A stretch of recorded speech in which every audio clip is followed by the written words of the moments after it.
Hi guys, we are back again with another vlog, and this time we're going to be talking about exercise variation without varying the exercise. It's actually really simple. Probably many of you know what I'm going to be talking about already, but some of you might be confused by that, as in how a different exercise needs to be done for that to be considered exercise variation. But in my eyes, it doesn't. You can simply execute the same exercise in a different way to provide you some exercise variation. So I'm going to give you an example of that, which is going to be my hack squat. You're going to see me execute it in two different ways, and you'll see plainly why it's different. And then I'm going to talk about why you might want to vary how you're doing an individual exercise.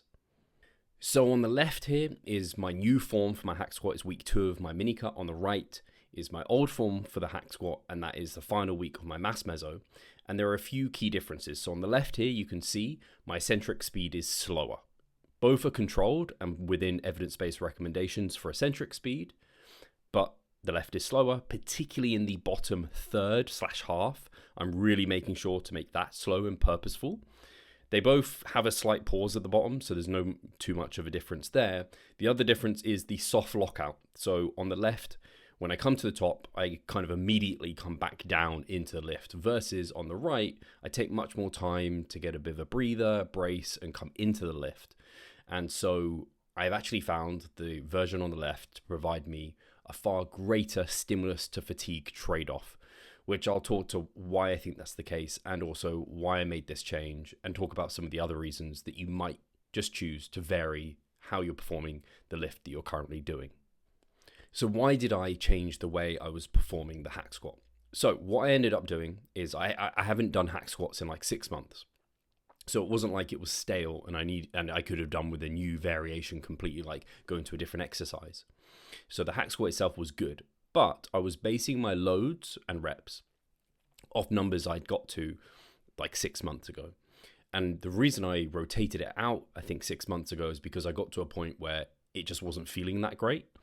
And I think the reason it wasn't feeling that great is because I put myself back in that situation, so it wasn't feeling great. I.e., I was using an amount of load that was leading to a technique, mostly a technique that was just not promoting the best SFR for me. So it was controlled eccentrics. They were pretty good, but they weren't as controlled as they could be.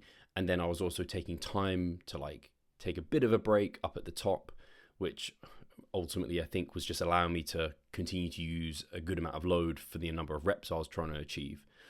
So what I did is kind of flip that on its head, using kind of soft lockouts to see if that would allow me to get a better stimulus fatigue trade-off. It would also require lower loads, and then also really making sure to milk that bottom half to bottom 1/3 of the eccentric to feel the stretch through my quads.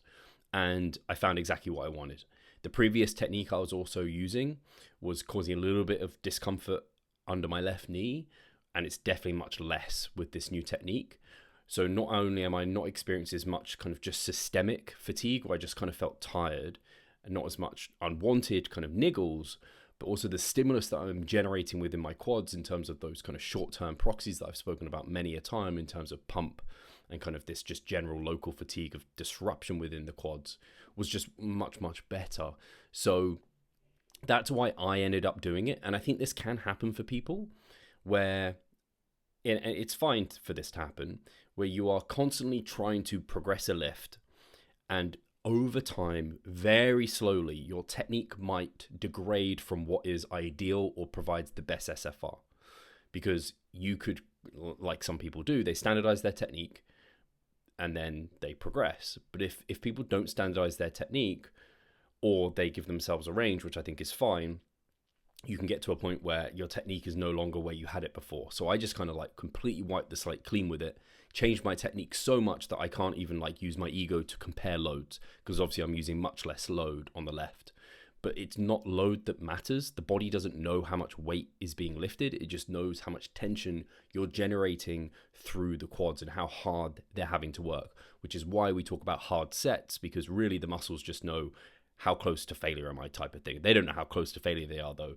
It's just that fatigue and the mechanical stress that's being generated through them, even maybe cell swelling, these sort of things that are generating an adaptation that we want in terms of hypertrophy. So I'll stop blabbing on about that. That's kind of why I made the change. I can talk about some more reasons why you might want to just vary how you're performing an exercise.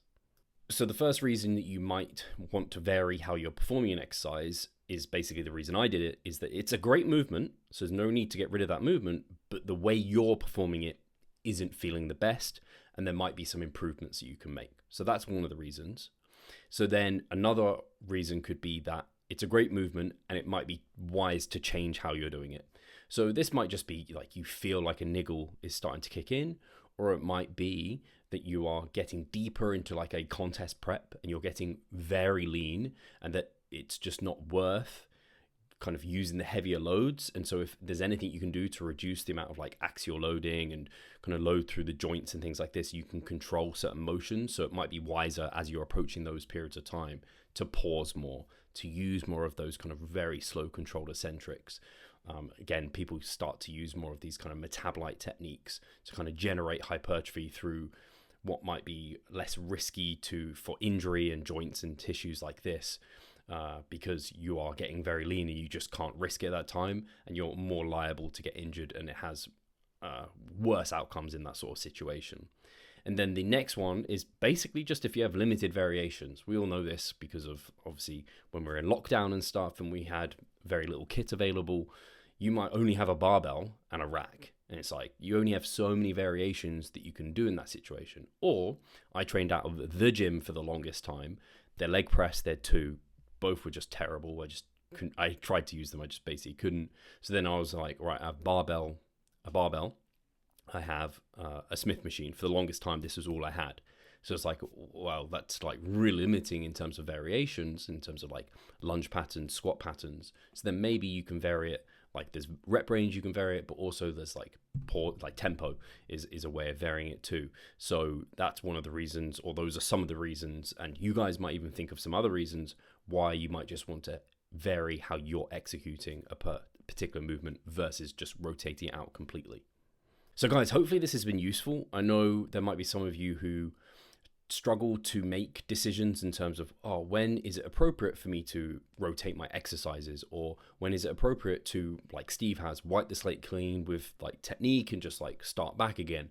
These are sort of the decisions that especially well-trained lifters need to kind of come to and make decisions about now and then, so that we can continue to provide the stimulus that the body wants to need to adapt to, and so we can keep progressing and avoid injuries and things like this. And exercise variation is an important component of hypertrophy, and this is, again, you can vary just by varying how you execute a particular movement. And if you need help with that, as you guys know, at Revive Stronger, we are online coaches. This is the sort of stuff we do. This is our bread and butter, and we help our clients get through these sort of roadblocks, as it were, and make these calls whether or not they're appropriate at particular times. Because there are some people that will be so hyper anal about their technique where they keep resetting it, for example, and that's not ultimately a good idea either. So these are, we help you get past these hurdles without them becoming barriers. So yeah, if you're interested in that, it's always linked in the bio. Otherwise, guys, thank you so much for tuning in. As always, hopefully this has been helpful.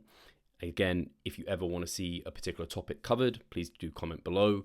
Give me your feedback. I appreciate it. Otherwise, I'll catch you in the next one. Take care.